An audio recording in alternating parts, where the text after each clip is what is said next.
જય દ્વારકાધીશ મિત્રો, આપણે નીકળી ગયા છીએ જામનગર તરફ। આપણે જામનગરમાં એક જગ્યાએ જવું છે, તમે આપણો પૂરો બ્લોગ જોતા રહેજો, તમને ખબર પડી જશે આપણે કઈ જગ્યાએ જાય છે। આજે આપણી ગાડી પણ બદલી ગઈ છે, આજે આપણે એક્ટિવા લઈને જઈએ છીએ। એક્ટિવા જોઈ લઈએ, આપણી એક્ટિવા લઈને જઈએ છીએ આપણે। હા, આપણે ભોગી ગયા છીએ તળાવની પાળે। તળાવની પાળથી આપણે આગળ જવું છે ઓસવાળ હોસ્પિટલે। તળાવની પાળે બીજી કોક ફેરે જશે, ગેટ નંબર 4 જઈ આપણે ઓસવાળ હોસ્પિટલે ભોગવા જ આવ્યા છીએ મિત્રો, જોતા રહેજો।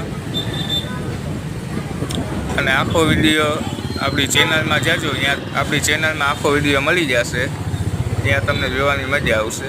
આ કટ લોક છે, આ ઓસવાળ આવી ગયું, જોઈ લે। Bye bye.